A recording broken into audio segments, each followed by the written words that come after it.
당신이 있는 곳에 폭탄이 설치돼 있다고 하면 어떻게든 제거하기 위해 갖은 노력을 하겠지만 정작 머릿속 시한폭탄에는 관심이 없다? 흔히 중풍이라 불리는 뇌졸중은 뇌혈관이 막히는 뇌경색과 뇌혈관이 터지는 뇌출혈로 나뉘는데 추운 겨울철에 잘 발생한다고 알려져 있지만 더운 여름철에도 탈수로 인해 얼마든지 나타날 수 있다고. 톡톡 건강 토크. 오늘은 여름에도 방심하면 안 되는 뇌졸중에 대해 알아본다. 네, 김선희 씨. 네. 우리 어르신들이 가장 무서워하는 질환 1위가 혹시 뭔지 아십니까? 아무래도 사망 원인 1위 암이 아닐까 싶어요. 네, 아닙니다. 어르신들이 암과 치매가 아닌 뇌졸중을 가장 무서워하신다고 합니다.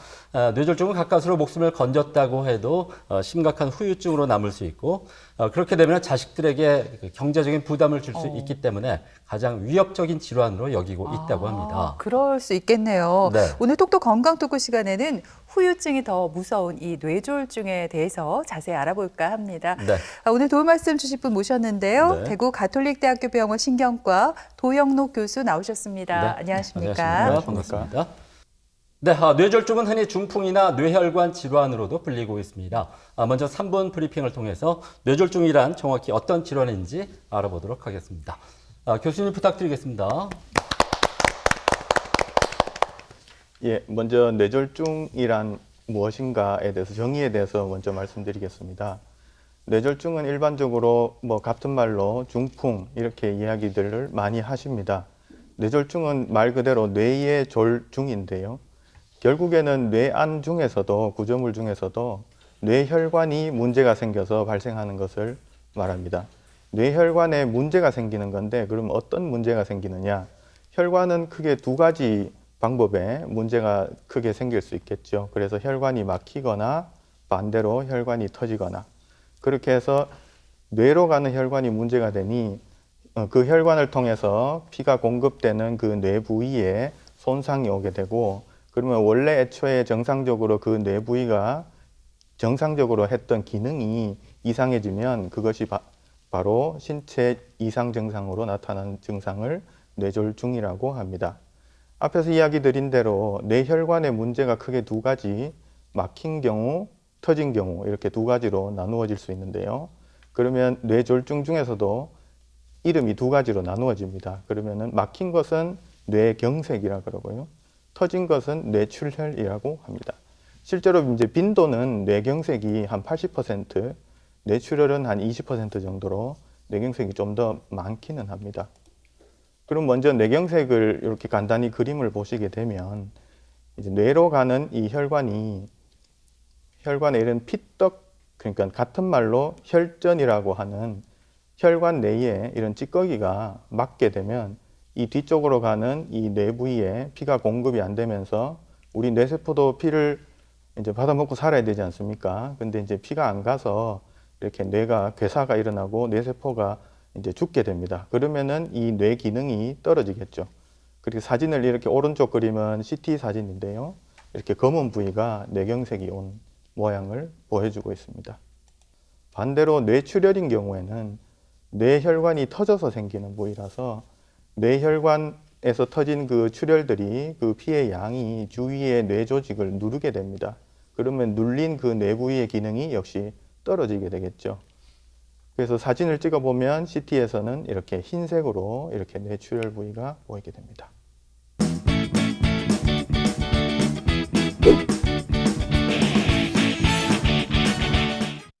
네, 이렇게 뇌졸중이란 어떤 질환인지 설명을 들어봤습니다. 네. 일단 혈관이 막히면 뇌경색, 그렇죠. 터지면 뇌출혈 이렇게 두 가지로 나뉜다고 말씀해 주셨는데요. 네. 그런가 하면 뇌졸중은 시간이 생명이다 이런 말들을 많이 하잖아요, 교수님. 어느 정도 시간까지를 우리가 골든타임이라고 부를 수 있나요? 그렇죠. 제가 보통 이렇게 하면 치료가 맨 마지막에 나오는데 치료가 이렇게 앞에 한 것은 그만큼 응급하게 치료가 필요하기 때문에 치료를 제가 앞쪽에 먼저 넣었습니다. 그래서 특히 뇌경색의 치료 그리고 뇌출혈의 치료 이렇게 크게 두 가지로 나누어서 설명을 드려보겠습니다. 뇌경색의 치료는 일단 혈관이 막히는 거기 때문에 가장 우리가 이상적으로 생각하는 치료는 막힌 혈관을 다시 열어주는 거겠죠. 근데 이제 막히는 혈관을 열어주는 방법은 다시 또 크게 두 가지로 있습니다. 그 혈전 용해제라는 이제 혈전을 용해, 말 그대로 녹여주는 약물을 정맥으로 투여를 하게 됩니다. 그러면은 이 약물이 정맥을 타고 이 혈전 쪽으로 들어가서 혈전을 녹여서 다시 그 뇌혈관에 피가 개통되면서 뇌가 다시 피를 공급받는, 그렇게 해서 회복을 시켜주는 방법이 있고, 다른 한 방법은 혈전 제거술입니다. 이것은 물리적으로 시술을 이야기하는 건데요.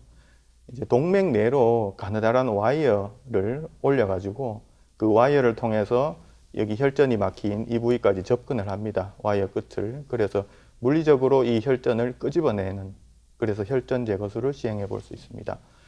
이 두 가지 방법, 뚫어주는 이 두 가지 방법은 골든타임이 있습니다. 그거는 제가 좀 이따 이야기 드릴 거고요. 이 골든타임이 지나고 나면 그 뒤에 이제 약물을 써서 약물 치료를 해볼 수 있는데, 이 약물 치료는 결국에 궁극적으로는 막힌 혈관을 뚫는 약일 수는 없습니다. 추가적으로 더 막히지 않도록 하는 약물을 그 뒤에 써볼 수 있습니다. 뇌출혈의 치료로는 혈종 제거술을 해볼 수 있습니다. 이제 혈종이라는 것은 여기 빨갛게 보이는 이 출혈 부위에 이런 덩어리를 말하는 건데요. 이 부위가 굉장히 큰 경우에는 이제 수술을 통해서 또는 이렇게 뽑아내주는 시술을 통해서 혈종을 제거해 줄 수 있는 방법이 있고요. 반대로는 그렇게 크지 않으면 약물 치료를 해서 이 출혈 부위를 삭게 만들고 흡수되게 만드는 그런 치료 방법이 있습니다.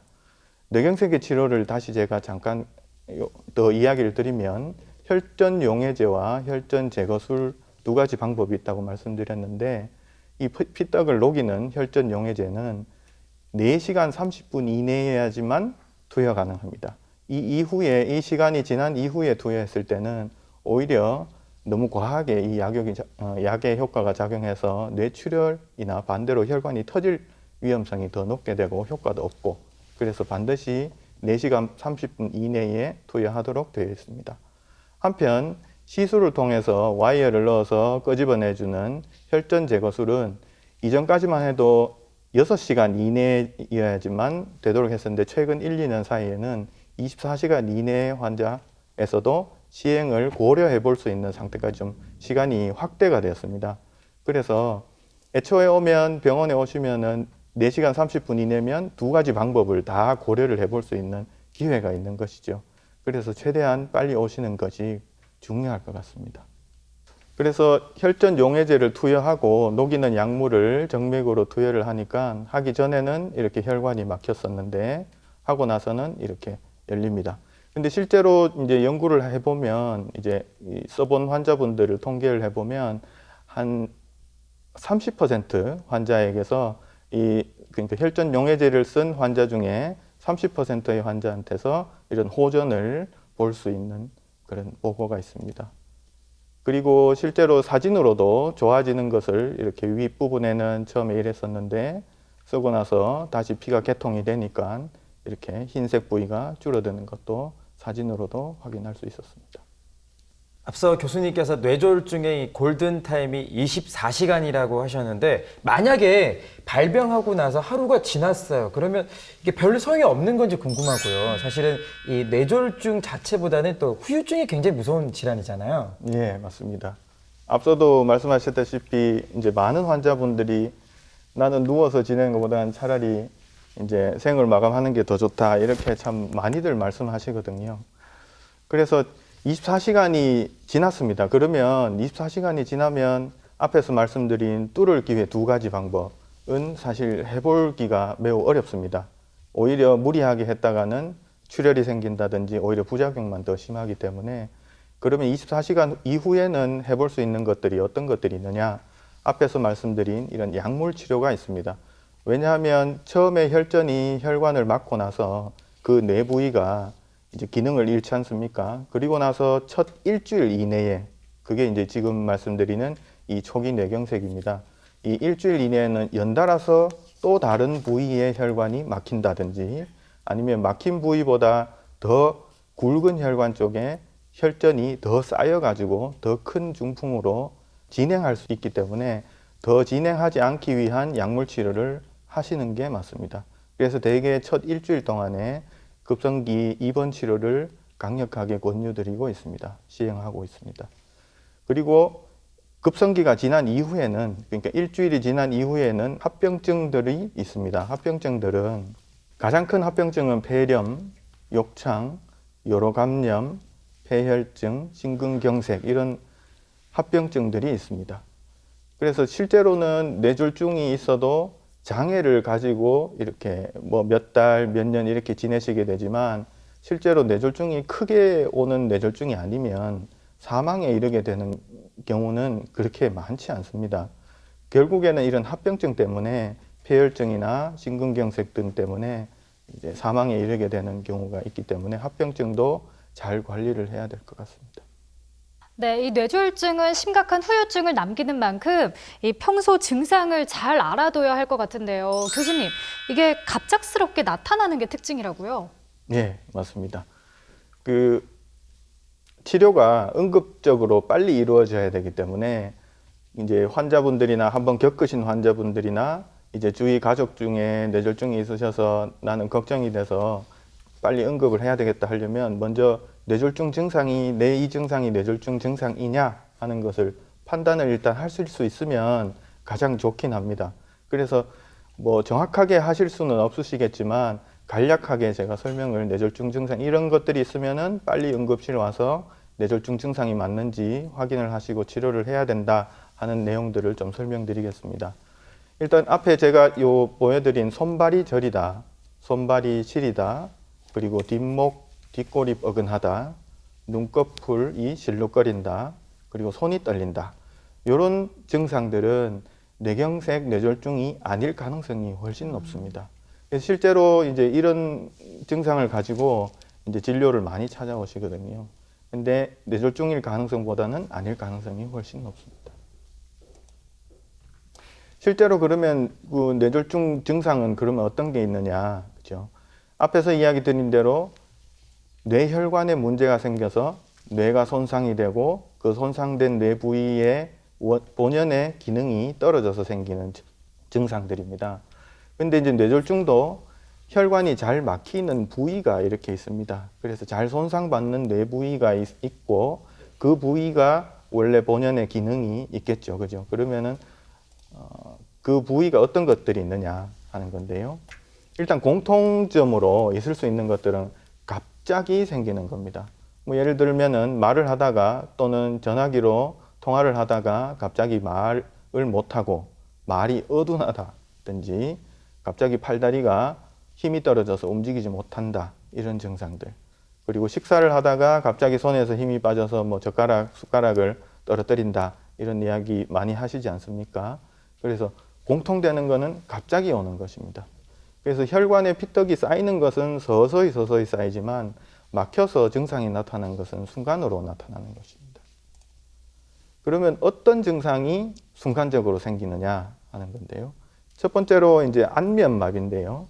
안면마비는 조금 두 가지로 좀 나누어서 생각해야 됩니다. 먼저 안면마비가 있으면은 크게 두 가지인데 하나는 뇌졸중이 와서 안면마비가 오는 경우가 있고 다른 하나는 뇌졸중이 하고 완전 다른 뭐 벨마비, 구안와사, 와사풍 이렇게 알려져 있는 이것 때문에 안면마비가 오는 경우가 있습니다.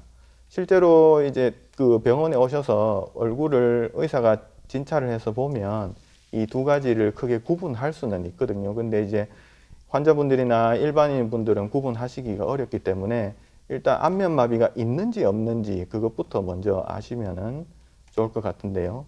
자가로 거울을 먼저 보시고 웃음을 지으면서 크게 이 하고 해보시면 입꼬리가 정상적으로 이 하면 옆으로 가면서 위로 올라가야 되겠죠.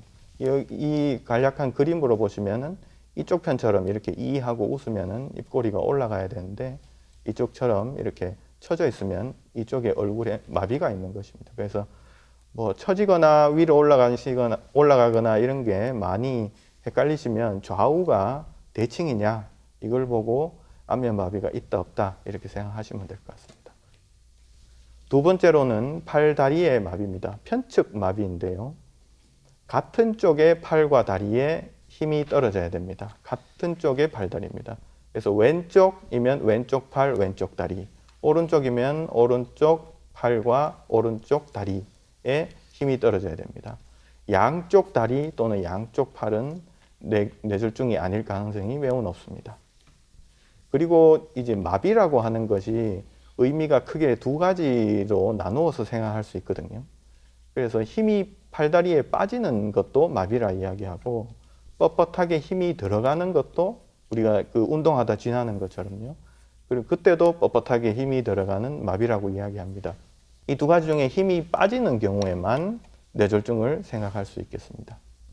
그리고 실제로 팔다리에 이 힘이 빠지더라도 대개는 약하게 힘이 빠지는 경우에는 손가락, 특히 손의 힘이 더 빠지게 표시가 더 잘 나게 되어 있습니다. 그래서 양쪽 손에 뭐 손가락이든 아니면 물건이든 이런 걸 쥐어보고 양손에 대칭으로 힘이 쥐어지는지 물건을 이렇게 뭐 글씨를 쓴다든지 젓가락질을 하는데 불편한 게 없는지 힘이 떨어져서 잘 안 된다 그런 게 없는지를 테스트 해볼 수 있겠습니다.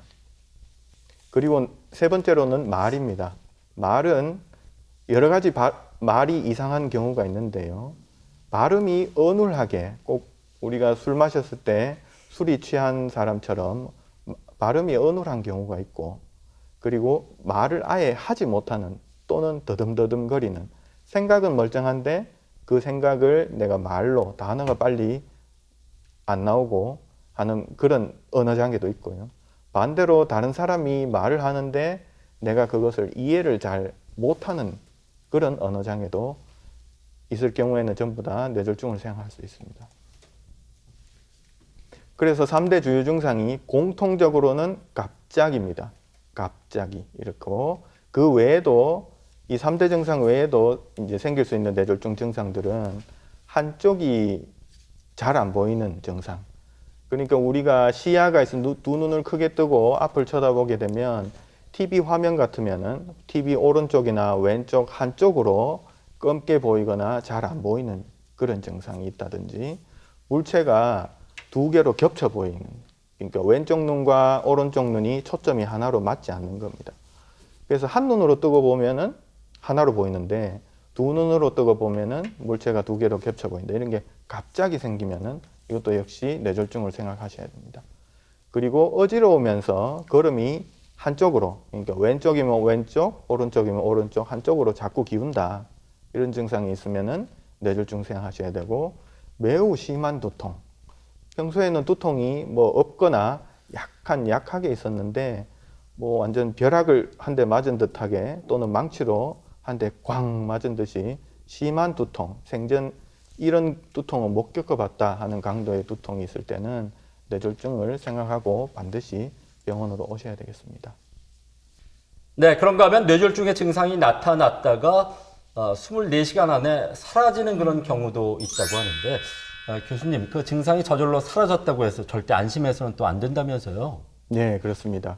뇌졸중 증상이 왔다가 24시간 이내에 사라지는 경우를 보고 일과성 뇌허혈이라고 합니다. 그런 경우는 혈관을 막고 있는 혈전이 약을 쓰지 않았는데도 저절로 녹는 경우가 있습니다. 그래서 다시 피가 통하면은 증상이 좋아지는 것이죠. 근데 이것을 좋아졌다고 해서 그냥 지켜보시고 있다가는 일부 환자들에게서는 다시 또 막히거든요. 그게 혈전이 녹더라도 완전 녹지 않고 부분적으로 녹아서 겨우 신락같이 흘러가는 피가 통해서 증상이 좋아진 건데 그게 다시 또 막으면은 또 올 수 있기 때문에 반드시 그런 경우에도 병원으로 내원하셔야 되겠습니다.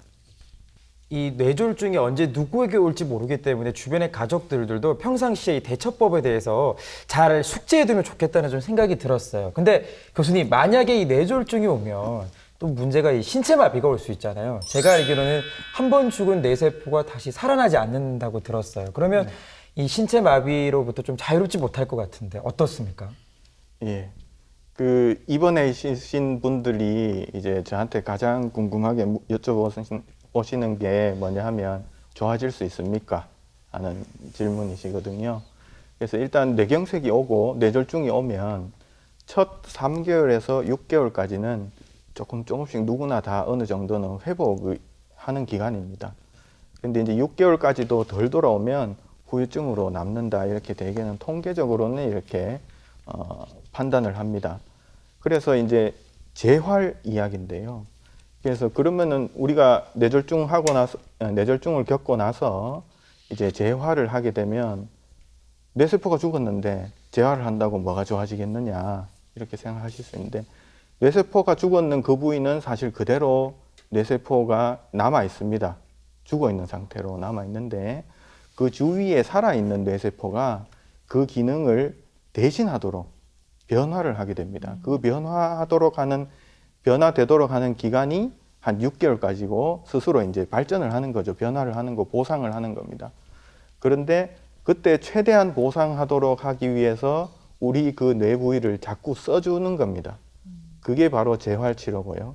그래서 힘이 떨어지고 뇌졸중 있으신 분들은 오히려 우리 그 다친 분들처럼 이렇게 안 좋은 팔다리를 쉬어주는 게 아니라 오히려 자꾸 써야 됩니다. 그렇게 써야 우리 뇌가 이 기능이 필요한 기능이구나 하고 그 뇌경색부 주위에 뇌세포가 발달을 하게 됩니다. 그렇게 해서 이제 회복이 되는 것입니다. 네, 네. 충분한 재활 운동도 필요하다 이렇게 강조를 해주셨습니다. 그렇습니다. 오늘은 이렇게 합병증이 더 무서운 네. 뇌졸중에 대해서 자세히 알아봤는데요. 네. 끝으로 이 뇌졸중을 예방할 수 있는 방법이 있다면 좀 알려주세요. 예. 뇌졸중의 예방에 관심을 가지시는 분은 크게 두 가지로 나눌 수 있겠죠. 일단 뇌졸중 아직 겪지 않으신 건강이신 분은 이제 초발을 예방하고 싶으신 거고, 뇌졸중을 한번 겪으신 분들은 재발을 예방하고 싶으신 건데 차이는 없습니다. 초발이든 재발이든 차이는 없고요. 그래서 1번은 먼저 뇌졸중을 일으킬 수 있는 위험인자, 대표적인 게 고혈압, 당뇨병, 고지혈증 이렇습니다.